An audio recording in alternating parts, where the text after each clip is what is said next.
Well, again, this is just Tim Carter, and primarily it's about KOINE University. It's a lesson on how universities achieve by adhering to the text, studying the KOINE text rather than elaborate constructs. And so we have upper and lower constructs. I do that to spatially demonstrate, effectively demonstrate just how far removed and how far apart the dissonance is today.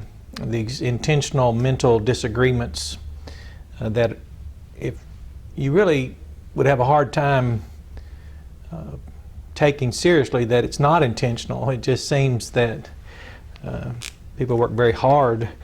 So let's look at baptism, for example, just the word baptizo, submerge. Some people translate it that way. Little word sub. And merge, of course.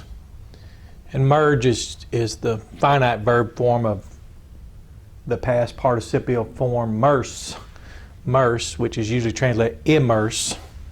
So that's not really anything that you couldn't look up in just any dictionary, any English dictionary, etymology online, anything like that. So the word itself is never really the problem except people's willingness to avoid it. And that again is intentional. Where a lot of the problems come is some say baptism is symbolic, and then all the way to another assertion is that it regenerates.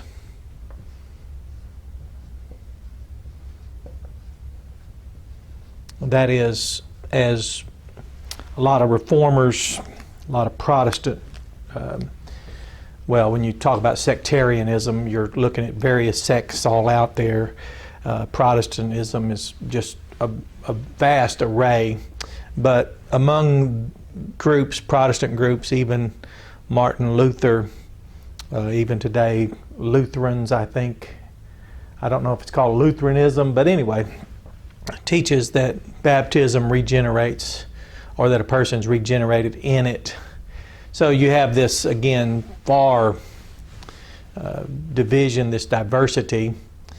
Of course, those who teach this don't distinguish what the Bible says. It teaches that baptism it delivers.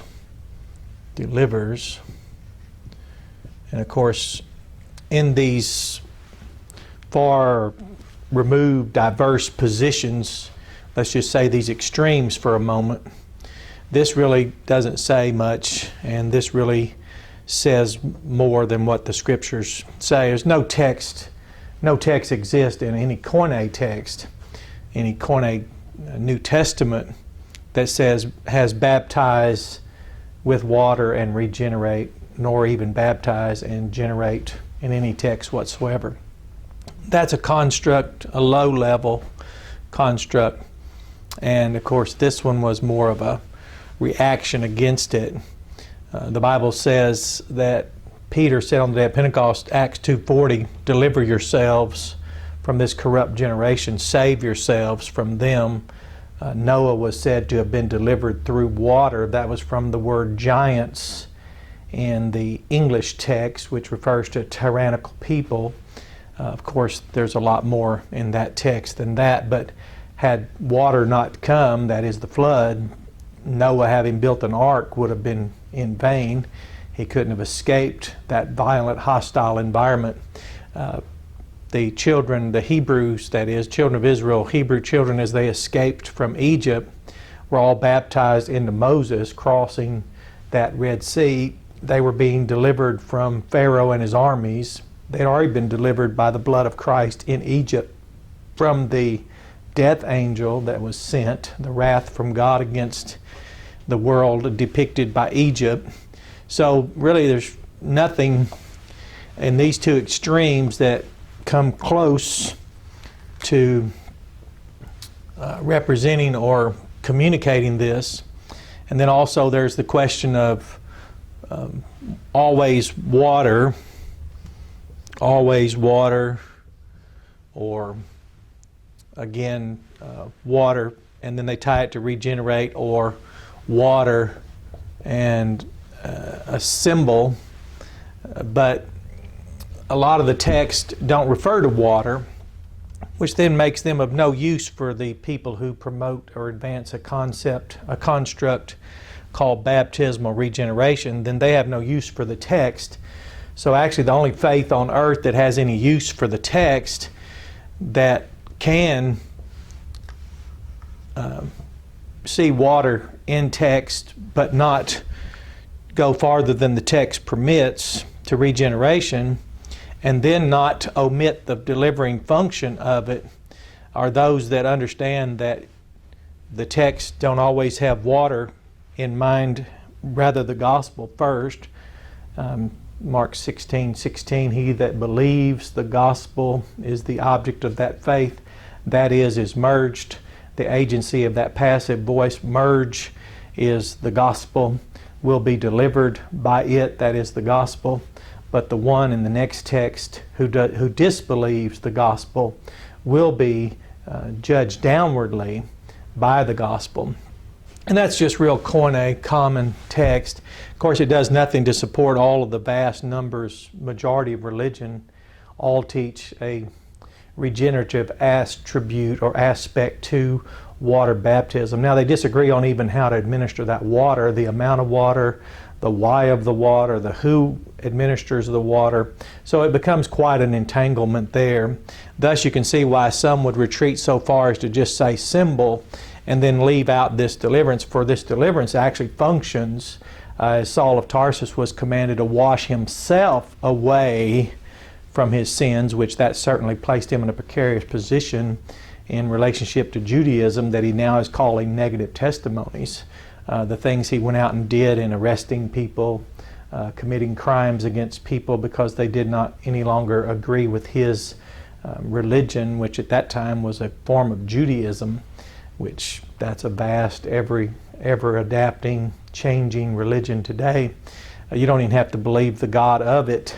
There's a Judaism for atheists, there's a cultural Judaism. I mean, it's very diverse, as all religions are. They're very adaptive to assure that people participate, because generating revenues into their economies are what religious constructs are all about. So, for those who prefer the text and actually are continuing to keep the faith that was once delivered and that's been practiced for 2,000 years from the time Jesus came, and Assemblies of Christ who are still recognizing what this is and being honest with the text, I could never equate, and nor could anyone else, we can't take words like save and deliver and say they're equivalent expressions to born or generate. Now, I didn't say people don't enjoy doing that or seem to take liberties doing that. It's just, it's created quite a, well, let's say chaos out there. And the chaos is certainly an expense of energy into which the motions of the flesh find an outlet. So it keeps this banter going. But to go so far as to say every text that has baptized in it must be referring to water and it must be referring to regenerate is going where the text doesn't. But then to retreat so far away from it as to ignore the function, because I am not any longer, I've been delivered by baptism with water into an assembly of Christ from all the religious atrocities throughout the legacy of mankind's history.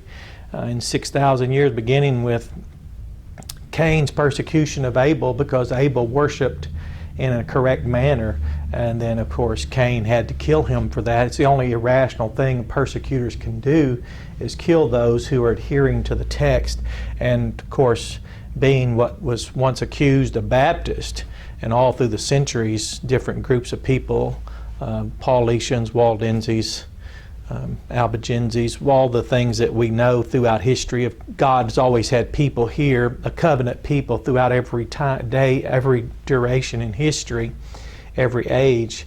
He's always had a covenant people, and we've always been given the privilege from the Red Sea, being baptized to be delivered from Pharaoh and his armies, to Noah being delivered from the Nephilim, the giants, the tyrants of the land, to today where we are no longer liable to be associated with anything that Christ's blood redeemed us from. So it's a privilege to carry on baptism. It functions to deliver us, but specifically from what is where you can see in the religious world, the sectarian world of all the diverse religions, they really would not practice baptism if they taught what it says in the Bible. For in the Bible it's a way out from man's religions, and yet they actually use it as a way into their religion and into a way to get to, I guess, their standing between God and man, or Jesus and mankind, to give man a way to heaven somehow. But Jesus is the only way, the truth. So this on baptism is just errors like equating expressions that aren't equated, importing something into the text that's not there, or retreating too far away to ever continue teaching the truth about the function of baptism. So that we, if you adhere to missionary Baptist theology, for example, you have a lot of freedom, a lot of responsibility to baptize, a lot of responsibility and freedom to teach all the texts that have the word baptize in it, and then, of course, never to confuse the use of water, the function of that water baptism, with what others say it achieves, for there's no text that says this, and there's really no reason to go that far away and lose the importance of it. And that was it. That's a KOINE lesson. It's certainly not impressive. We're impressed with our faith. We're impressed with the text. We don't have an invested, that is, we're not invested in a faith that we have to use the text to support. Our faith is the text, and there's a lot of liberty in that, and we're thankful for that.